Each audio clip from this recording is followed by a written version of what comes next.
Hello guys.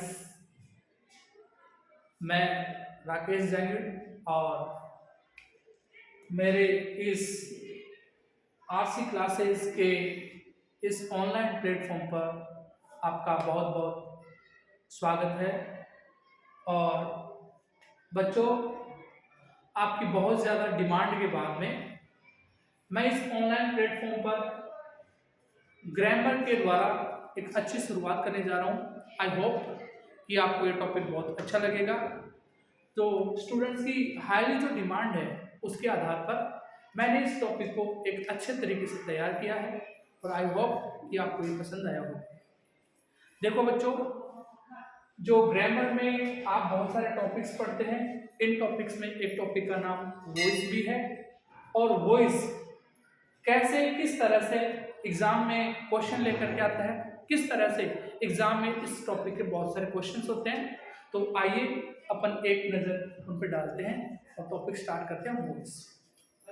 देखिए बच्चों, आप सब लोगों को पता है कि जो वॉइस वर्ड है, जो वॉइस वर्ड है उसको हिंदी में कहते हैं वाच्य। क्या कहते हैं बच्चों? इसको हिंदी में कहते हैं वाच्य। और ये जो वॉइस वर्ड है, इससे रिलेटेड क्वेश्चन एग्जाम में कैसे कैसे पूछे जाते हैं तो थोड़ा डिस्कस कर लेते हैं। कोई भी सेंटेंस जो किसी भी व्यक्ति के द्वारा बोला जाता है वो जनरली एक प्रकार का वॉइस होता है। वो कहें वो सेंटेंस या तो एक्टिव वॉइस में हो सकता है या वो सेंटेंस पैसिव वॉइस में हो सकता है। तो देखिए, एक सेंटेंस मैंने लिखा, राम किल्ड रावण। और एक सेंटेंस लिखा, Ravan was killed by Ram. अब बच्चों, एग्जाम में जो क्वेश्चन आता है वो एक प्रकार का वॉइस दिया हुआ होता है और उसका दूसरा जो अपन कह सकते हैं ट्रांसफॉर्मेशन है वो एग्जाम में पूछा जाता है। अब आपको सबसे पहले जो एग्जाम में क्वेश्चन आया है उसको आइडेंटिफाई करना है कि दिया गया सेंटेंस एक्टिव वॉइस में है या दिया गया सेंटेंस पैसिव वॉइस में है। तो सबसे पहले अपन सेंटेंस को आइडेंटिफाई करते हैं कि ये सेंटेंस एक्टिव वॉइस में है या पैसिव वॉइस में है। तो सबसे पहले आप थोड़ा डिस्कस करें और बताइए कि ये सेंटेंस एक्टिव में है या पैसिव में है।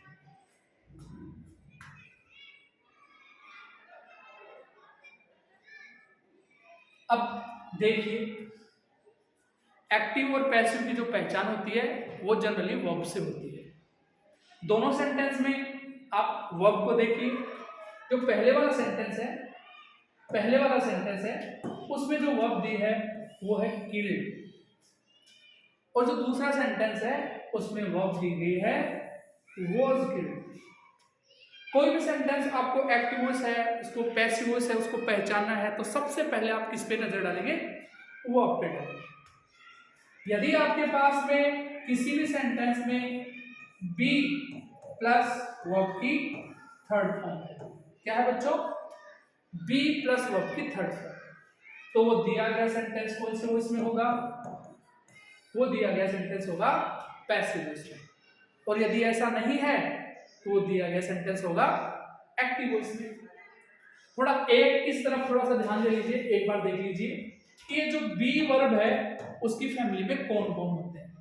बी वर्ब में पहले होता है बेटा इज, आर, एम, वॉज और वर। साथ ही इस सेंटेंस में हो सकते हैं बी खुद, एक हो सकता है बी और एक हो सकता है बी, और इन सब के बाद क्या होना चाहिए? थर्ड फॉर्म, तब जाकर वो क्या कहलाएगा? Passive voice.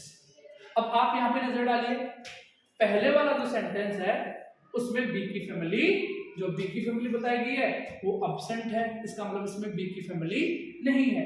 और जो दूसरा वाला वाक्य बताया गया है इसमें बी की फैमिली दी गई है, कौन? वॉज, और साथ में वर्ब की कौन सी form? Third form.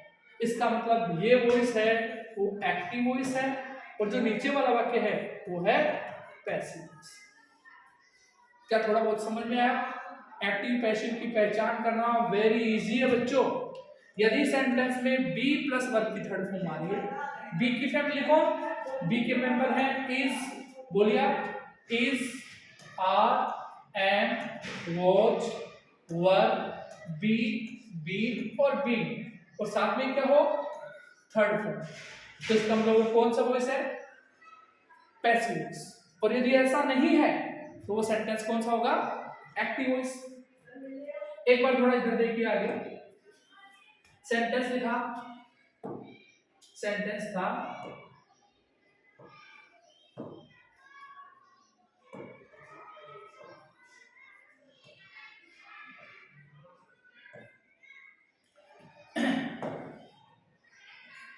he has eaten food, you are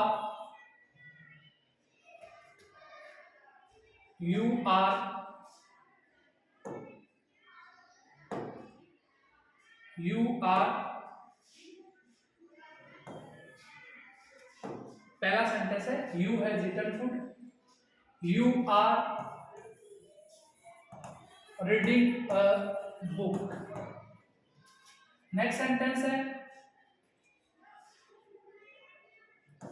I am going to sing a song।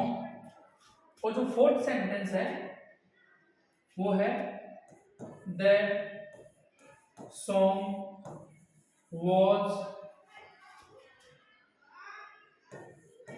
being sung by। ये चार सेंटेंस है बच्चों, चार प्रकार के वाक्य यहाँ पे इस बोर्ड पे लिखे गए हैं, चार प्रकार के वाक्य इस बोर्ड पे लिखे गए हैं। सबसे पहले आइडेंटिफाई करके बताइए कि दिया गया सेंटेंस एक्टिव वॉइस है या पैसिव वॉइस। अभी आपको कोई चेंज नहीं करना है, अभी अभी आइडेंटिफाई करना है कि दिया गया वाक्य एक्टिव वॉइस है या पैसिव वॉइस। तो बच्चों सबसे पहले आइडेंटिफाई करने के लिए हम चलते हैं वर्ब के पास। पहला जो सेंटेंस है, आप पहला जो सेंटेंस है उसमें देख पा रहे हैं जो वर्ब है वो वर्ब कौन है, हैज ईटन।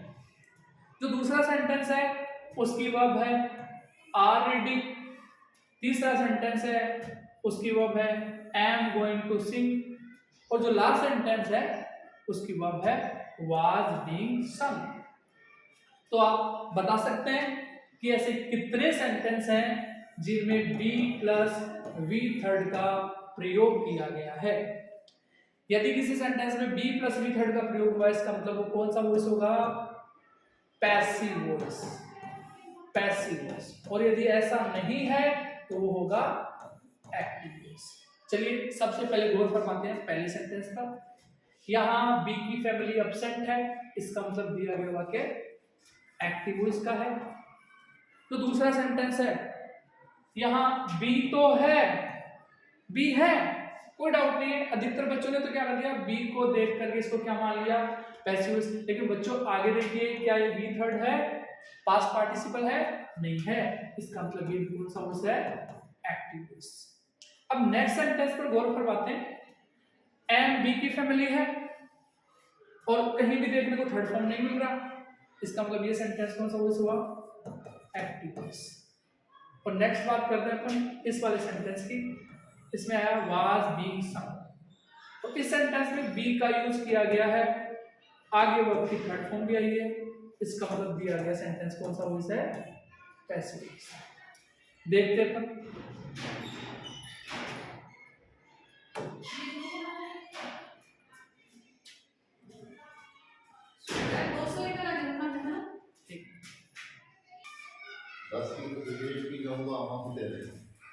देखिए बच्चों, यहां से आपको कुछ दिखाया जा रहा है, चैप्टर का नाम है वॉइस।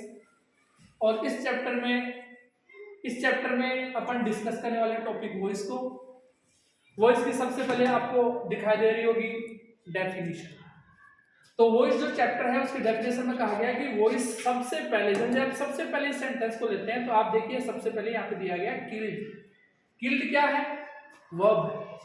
और नीचे दिया गया है वाज किल्ड, ये भी क्या है, वर्ब है। तो वॉइस की पहचान हमेशा किससे होती है, वर्ब से। कहने का मतलब voice is a verb form.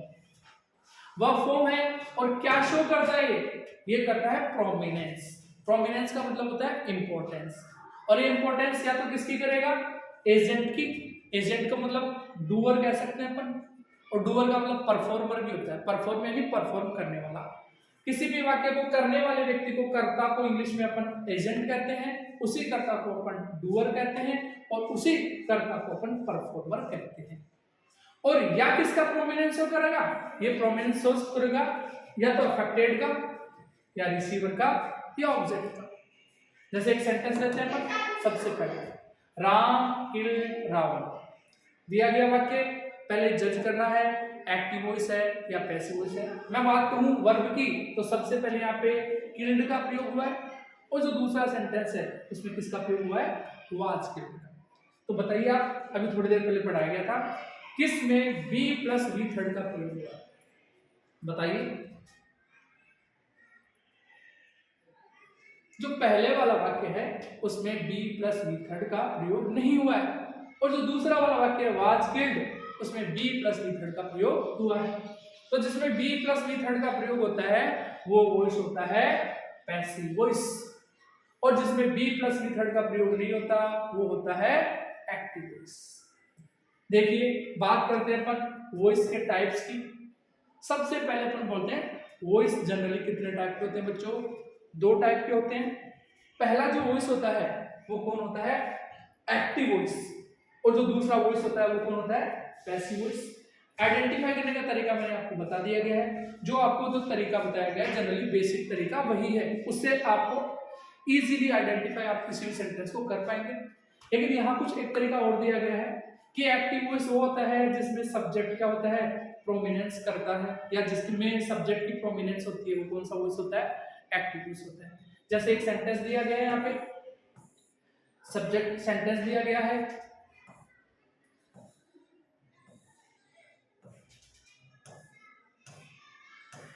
Sentence यहीं से देखिए। इस सेंटेंस में एक्शन क्या किया गया है, किल्ड किया है। किल्ड का मतलब क्या होता है, मारा, और इस सेंटेंस में एक्शन किया गया है किल्ड का। पहले वाले सेंटेंस में सब्जेक्ट कार्य को करने वाला व्यक्ति परफॉर्मर कौन है, राम है, और किल्ड करने का इफेक्ट जिस पर पड़ा है, इफेक्ट नहीं अफेक्ट, वो कौन था, रावण। कहने का मतलब जिस पर ऑब्जेक्ट का इफेक्ट पड़ता है, ऑब्जेक्ट जिसमें सब्जेक्ट पहले आता है ऑब्जेक्ट बाद में आता है, जिसमें प्रोमिनेंस किसकी होती है, सब्जेक्ट की होती है, वो कौन सा वॉइस होता है, एक्टिव वॉइस। और जिसमें ऑब्जेक्ट की प्रोमिनेंस होता है बच्चों वो होता है पैसिव वॉइस। अब पैसिव वॉइस की पहचान करने का मैंने एकदम इजी तरीका आपके लिए यहाँ डिस्कस किया है, लिखा हुआ है identification of the passive voice. Passive voice की पहचान करने के लिए सबसे पहले आपको वर्ब के पास जाना है, वर्ब पे फोकस करना है कि दिए गए सेंटेंस में बी प्लस वी थर्ड है या नहीं है। यदि सेंटेंस में बी प्लस वी थर्ड है तो वो कौन सा वॉइस होगा, पैसिव वॉइस। यदि सेंटेंस में बी प्लस वी थर्ड है तो वो सेंटेंस कौन सा होगा, पैसिव वॉइस। सेंटेंस में बी प्लस वी थर्ड होगी तो वो होगा पैसिव वॉइस, और यदि बी प्लस वी थर्ड नहीं है तो वो सेंटेंस होगा एक्टिव वॉइस। बच्चों थोड़ी देर पहले आपको डिस्कस किया गया था कि बी की फैमिली में कौन कौन आता है, तो एक बार यहाँ लिखा गया है कि बी की फैमिली है उसमें is, are, am, was, were, be, been, been. देख सकते हैं कि बी की फैमिली में कितने लोग आए हैं, 8 लोग आए हैं, 8 वर्ड्स यहाँ यूज किए गए हैं। अब 8 वर्ड आप एक बार रिवाइज करके बता दें कि बी की फैमिली में कौन कौन होते हैं। आई होप टॉपिक आपको समझ आ रहा होगा, और मैं अच्छा और प्रयास करूंगा कि ये टॉपिक आपको और भी ज़्यादा तरीके से अच्छे से मैं समझा सकूं। बस आप प्लीज़ इस चैनल को सब्सक्राइब करते रहें, इस चैनल को कमेंट करते रहें, इस चैनल के वीडियोस को आप लाइक करते रहें, कमेंट करते रहें, और जो चैनल है वो आपको English with Rakesh Jangid, channel का नाम इंग्लिश विद राकेश जांगिड़। इसके साथ इस चैनल को आप काफ़ी आगे तक फैलाएं जिससे कि ज़्यादा से ज़्यादा व्यूज हो सकें, और मेरे को मोटिवेशन मिल सके और मैं आपके लिए और भी इससे भी अच्छा कंटेंट तैयार करके आप लोगों के सामने पेश कर सकूं। बच्चों वापस बात करते हैं अपन वॉइस की। Active voice, passive voice. Passive voice की पहचान करने का तरीका है बी प्लस मीथड, और ऐसा नहीं है तो एक्टिव वॉइस। आगे अपन बात करते हैं identification of the object. Object का आइडेंटिफिकेशन करते हैं। तो ये सब चर्चाएं होती रहेंगी। मिलते हैं अगली क्लास में। अरे यार देखो